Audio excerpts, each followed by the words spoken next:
Sometimes the people we judge harshest are the ones who deserve our highest respect. In a world where split-second decisions can change everything, one police officer learned that assumptions can destroy careers faster than any bullet. This is the story of a night that began with prejudice and ended with profound humility. What happened next would become a viral sensation that reminded an entire nation about the heroes who walk among us, unrecognized and unassuming, carrying stories that would humble us all. If stories like this restore your faith in justice and remind you that dignity always prevails, please consider subscribing and hitting that like button. The police officer felt no resistance when he snapped the handcuffs around her wrists. "I'm going to read you your rights," he said with a smirk, clearly enjoying the power of the moment. The woman simply nodded silently, her expression calm, despite the circumstances. But when they arrived at the station, and the police captain walked through the door, he froze upon seeing the woman and shouted, "Commander, from which city in the world are you watching this video today?" If this story resonates with you, please subscribe for more moments where truth prevails against prejudice, and where respect is earned through character, not assumptions. The rain fell steadily on the streets of downtown Portland, creating a mirror-like surface that reflected the neon lights of late-night establishments and the occasional flash of police car strobes. It was 11:47 p.m. on a Thursday night, the kind of shift that usually brought out the worst in both the city and its residents. Officer Marcus Williams had been patrolling the Pearl District for 6 hours, and his mood had soured with each call. Domestic disputes, bar fights, and the endless parade of what he privately called society's problems. At 29, Marcus had been with the Portland Police Bureau for 5 years, long enough to develop the cynical edge that came with the territory, but not quite long enough to have gained the wisdom that usually tempered it. He had grown up in East Portland in a neighborhood where his mother worked double shifts as a nurse's aide, while his father struggled with unemployment after the timber industry collapsed. Marcus had learned early that the world was divided into those who had power and those who didn't, and he had sworn he would never be powerless again. The police academy had seemed like salvation: steady employment, respect from the community, and the authority to make a real difference. But 5 years on the street had taught Marcus that respect had to be demanded, not earned, and that authority was something you seized rather than something that was granted. He had developed a particular talent for identifying people who wouldn't fight back, who would submit to his authority without question. Marcus was driving slowly through Jamison Square when he spotted her, a young woman, maybe early 30s, walking alone through the park area at nearly midnight. She wore dark clothing, jeans and a black jacket that obscured her features in the dim street light. Something about her movements caught his attention immediately. She wasn't hurrying like someone trying to get home safely, nor was she stumbling like someone who'd had too much to drink. She moved with purpose, stopping occasionally to examine something in her hands, then continuing in what appeared to be a predetermined pattern. Red flags immediately went up in Marcus's mind. The Pearl District had been experiencing a rash of drug-related activities lately, and departmental briefings had emphasized the need for aggressive patrol tactics to disrupt criminal networks. Lone individuals in parks after midnight fit the profile of either dealers conducting business or users looking for a discreet location to consume narcotics. Marcus pulled his patrol car to the curb and observed her for several minutes, watching as she continued what appeared to be suspicious reconnaissance of the area. Commander Emma Rodriguez stood under a streetlight examining the small GPS device in her hand, trying to reconcile the coordinates she had been given with her current location. At 30, she possessed the kind of natural beauty that commanded attention without effort, intelligent dark eyes that missed nothing, shoulder-length black hair that she kept pulled back for practical reasons, and the confident bearing that came from years of military leadership in high-pressure situations. Tonight, however, she was dressed down in civilian clothes, deliberately nondescript for the sensitive nature of her current assignment. Emma was a commander in naval intelligence, specializing in infrastructure vulnerability assessments. Her work often required her to operate in civilian environments without revealing her military status, conducting security evaluations that helped protect critical facilities from potential terrorist threats. Tonight's assignment involved conducting a detailed security assessment of Portland's downtown area, work that required her to be in specific locations at specific times to coordinate with satellite surveillance and electronic monitoring systems. The GPS device in her hand was military-grade equipment that allowed her to record precise coordinates and environmental data that would be analyzed by intelligence specialists in Washington. To any casual observer, her behavior would indeed seem strange. A young woman alone in a park at midnight, frequently checking a sophisticated electronic device and taking notes in a small notebook. But Emma's work was crucial to national security, part of an ongoing assessment of vulnerabilities in major American cities, following recent intelligence reports about potential domestic threats. Marcus activated his patrol car spotlight, directing the harsh beam toward Emma's location. She looked up, momentarily blinded by the intense light, and instinctively raised her hand to shield her eyes. This reaction only confirmed Marcus's suspicions. In his experience, innocent people usually waved or approached the patrol car when illuminated, while those engaged in illegal activities often tried to avoid contact with law enforcement. "Ma'am," Marcus called out through his car's public address system, his voice carrying the authoritative tone he had perfected over 5 years of street patrol. "I need you to stay where you are and keep your hands visible." Emma complied immediately, recognizing the voice of authority and understanding that resistance would only complicate an already delicate situation. She stood still under the streetlight, hands at her sides, while Marcus called for backup and prepared to conduct what he was certain would be a productive arrest that might advance his career prospects. Officer Sarah Chen arrived as backup within 3 minutes, her patrol car creating a second source of harsh illumination in the small park area.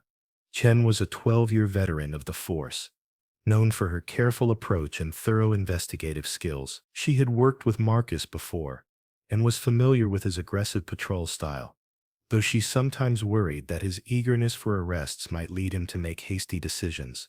As Chen approached the scene, something about the young woman's demeanor struck her as unusual. Not the nervous energy of someone caught in illegal activity, but the calm patience of someone accustomed to dealing with authority. The woman stood perfectly still, her posture suggesting military training rather than criminal experience. "Good evening, ma'am," Marcus said as he approached Emma, his hand resting on his service weapon in a gesture designed to intimidate and establish dominance. "Can I see some identification?" Emma reached slowly into her jacket pocket, producing a driver's license with deliberate movements to avoid any misunderstanding that might escalate the situation. So Marcus examined the ID with exaggerated thoroughness, holding it up to his flashlight as if checking for forgeries, though the Oregon license was obviously genuine. "Emma Rodriguez," he read aloud, making her name sound somehow suspicious. "What are you doing in this park at midnight, Miss Rodriguez?" "I'm conducting a survey," Emma replied simply, her voice calm and professional. Despite the circumstances, Marcus's eyebrows raised skeptically. "A survey?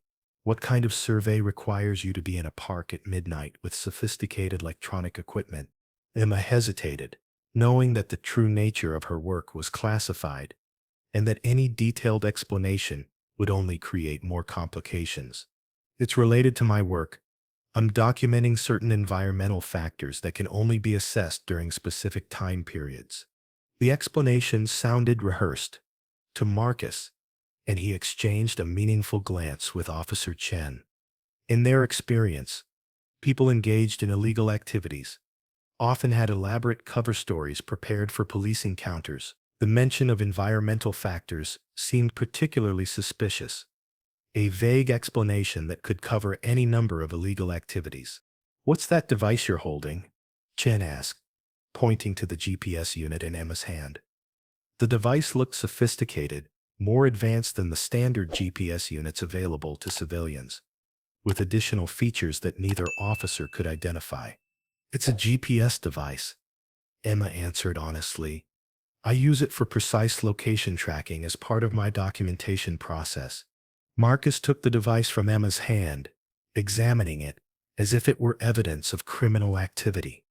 The small black device was indeed sophisticated, with features and capabilities that went far beyond civilian navigation needs. In Marcus's mind, this only reinforced his theory that Emma was involved in something illicit, perhaps coordinating drug drops or other criminal activities that required precise timing and location coordination. "Miss Rodriguez, I'm going to need to search you for weapons or contraband," Marcus announced, his tone suggesting that compliance wasn't optional. "This equipment and your explanation don't add up." Emma submitted to the search with professional composure, understanding that resistance would only escalate the situation and potentially compromise her mission. Marcus conducted the pat-down with unnecessary thoroughness, clearly hoping to find something that would justify his suspicions and validate his decision to detain her. When the search revealed nothing more threatening than a cell phone, a small notebook, and a set of keys, Marcus's frustration was evident. He had been certain that this arrest would yield significant results, possibly drugs or weapons that would demonstrate his effectiveness as a patrol officer. "What's in the notebook?" Chen asked, noting the precise handwriting visible on the open pages. Emma opened the notebook to reveal pages of technical notations, coordinates, and detailed observations written in military standard format.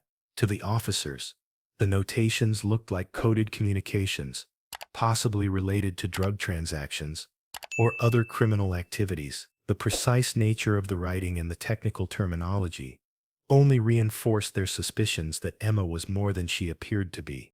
"These look like coordinates for drug drops," Marcus said, though he had no real expertise in such matters, and was making assumptions based on television shows and departmental training videos. "In this technical language, what kind of environmental survey requires this level of detail and precision?" Emma remained silent, knowing that any explanation of her actual work would require revealing classified information that she was not authorized to share. Her security clearance and oath of service bound her to maintain operational secrecy, even at personal cost. Her silence, however, only made her appear more suspicious to the officers, who interpreted her refusal to elaborate as evidence of guilt. "Ma'am, I think we need to continue this conversation at the station," Marcus announced, producing his handcuffs with obvious satisfaction. "You're under arrest for suspicious activity and possible narcotics-related offenses." The metal handcuffs clicked around Emma's wrists with finality, the cold steel a stark reminder of how quickly a routine mission could become complicated. She offered no resistance, no protests, no demands to call a lawyer, behavior that Marcus found suspicious in itself. In his experience, innocent people usually became agitated when arrested, while career criminals often accepted detention with resigned calm. "I'm going to read you your rights," Marcus said with a smirk, clearly enjoying the power of the moment and the attention his arrest was generating from other officers who had arrived to observe the situation. "You have the right to remain silent."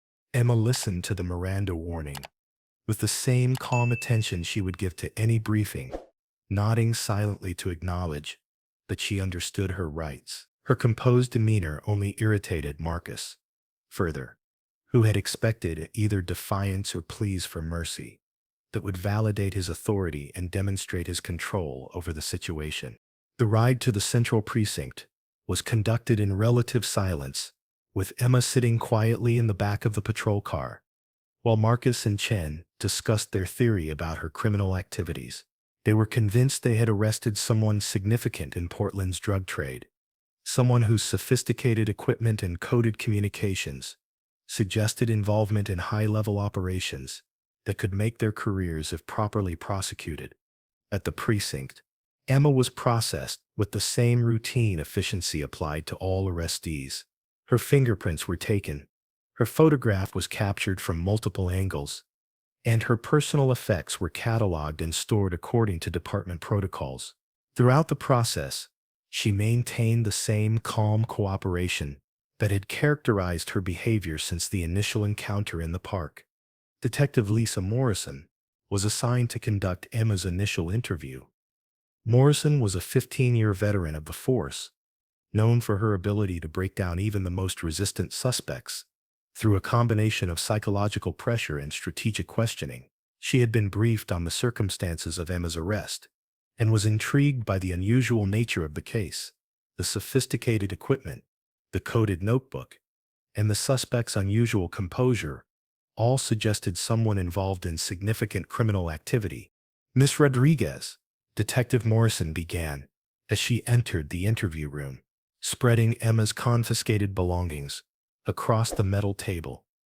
"You've been arrested on suspicion of narcotics-related activities based on your behavior and equipment. Would you like to tell me what you were really doing in that park tonight?" Emma looked directly at the detective, her expression calm but determined. "Detective, I understand your suspicions, and I respect that you're doing your job. However, I cannot discuss the details of my work without proper authorization from my superiors." Morrison leaned back in her chair, studying Emma's face for signs of deception. The suspect's refusal to cooperate was frustrating, but her manner of speaking, precise, professional, respectful, didn't match the profile of typical drug offenders Morrison had encountered over her career.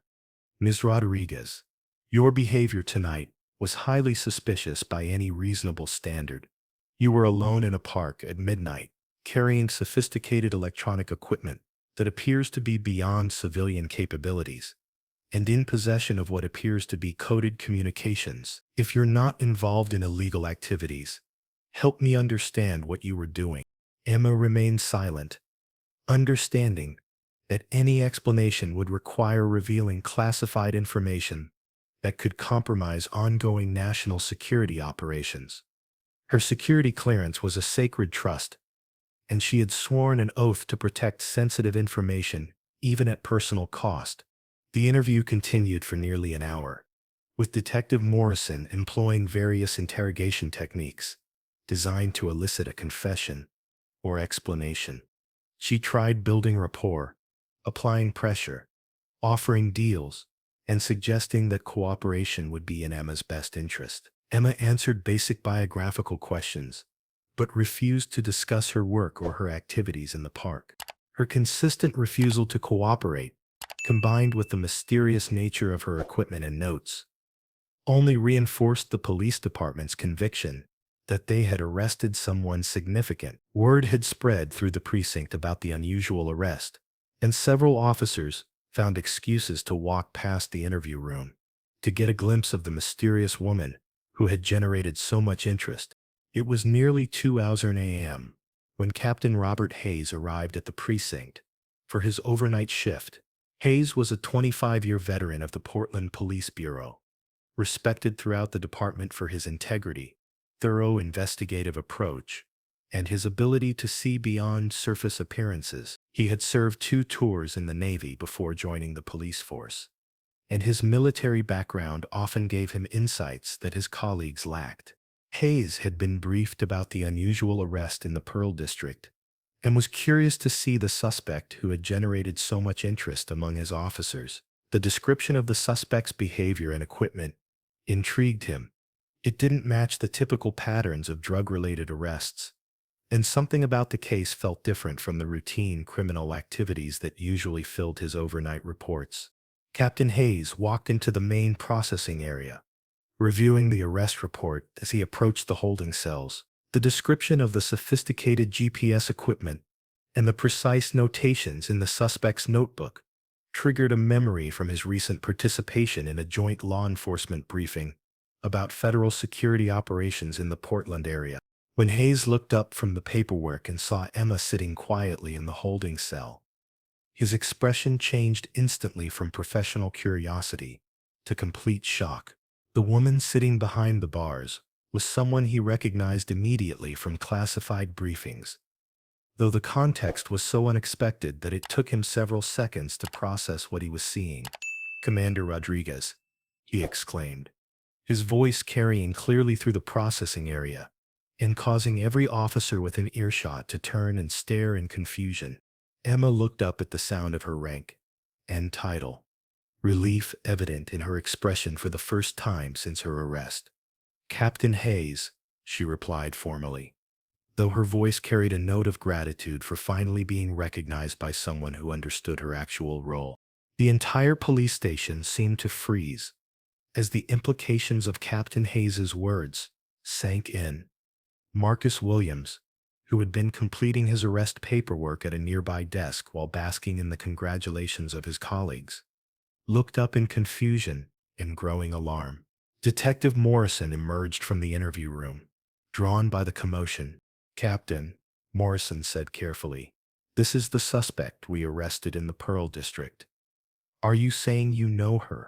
Captain Hayes quickly moved to the holding cell, his face flushed with embarrassment and concern. "Commander Rodriguez is a decorated naval intelligence officer.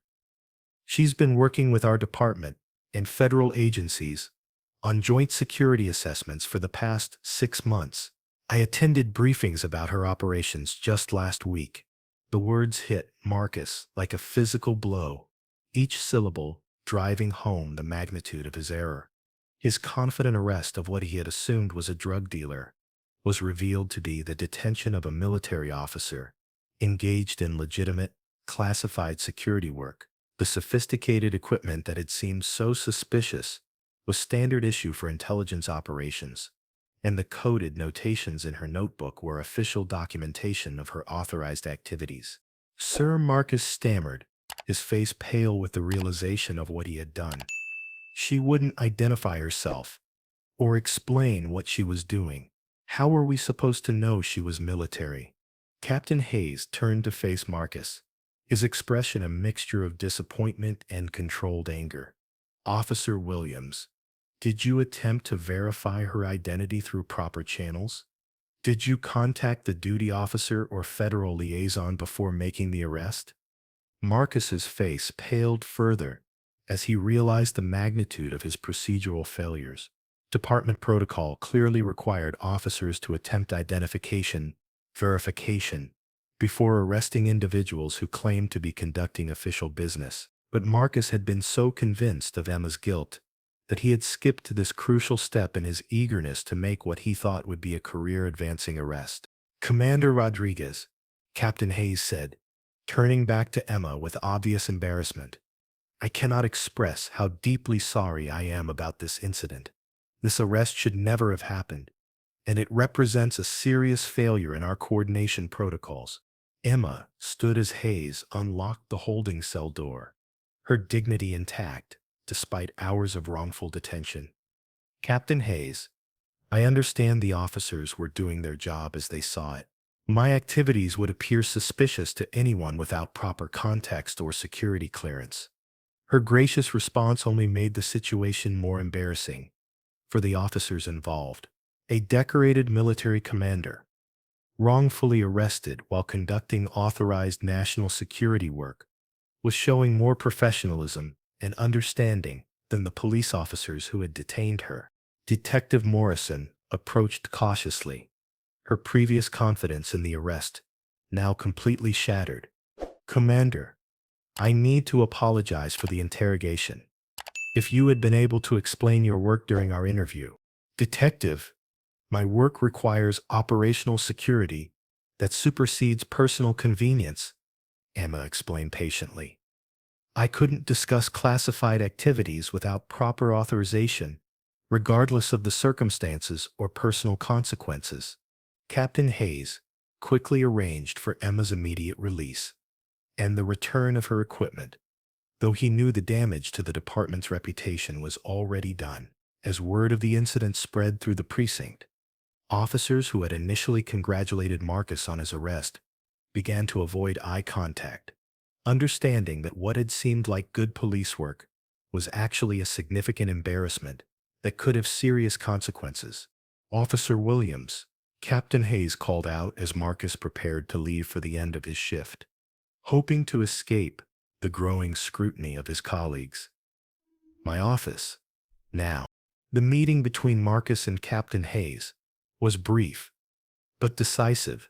The wrongful arrest of a military officer conducting authorized security operations would require a formal investigation, written reports, and likely disciplinary action that could end Marcus's career. His failure to follow proper verification procedures had not only embarrassed the department, but it also potentially compromised ongoing security operations that were vital to national security. As Emma prepared to leave the precinct, she paused to speak with Officer Chen, who had remained professional throughout the encounter and had shown appropriate restraint during the arrest. Officer Chen, thank you for conducting yourself professionally tonight. You followed procedures correctly, given the information you had. Chen nodded gratefully, understanding that Emma's acknowledgement might be important when the inevitable investigation began and careers were evaluated. Commander, again, I'm deeply sorry about this incident. Is there anything we can do to make this right? These situations happen when protocols break down, Emma replied diplomatically. What matters is how we learn from them and improve our coordination going forward. Emma walked out of the Portland Police Bureau at 3:30 a.m., carrying her returned equipment and maintaining her dignity despite the hours of wrongful detention and interrogation. Her security assessment work would continue, though the incident would require additional coordination with local law enforcement to prevent similar misunderstandings in the future. The story of Commander Emma Rodriguez's arrest and the dramatic moment of her identification would spread rapidly through both police and military networks.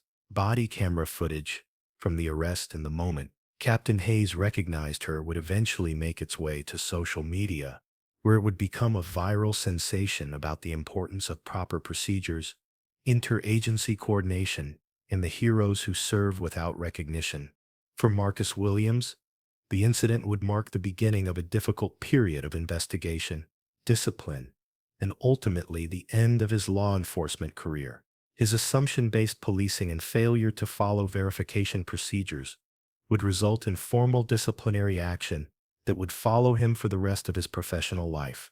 But for Emma Rodriguez, the incident was simply another reminder that her service often required personal sacrifice, and that the most important operations were frequently the ones that remained invisible to the public. She returned to her security assessment work the following night, continuing to protect the infrastructure and citizens of Portland, unrecognized and unsung, just as she preferred it.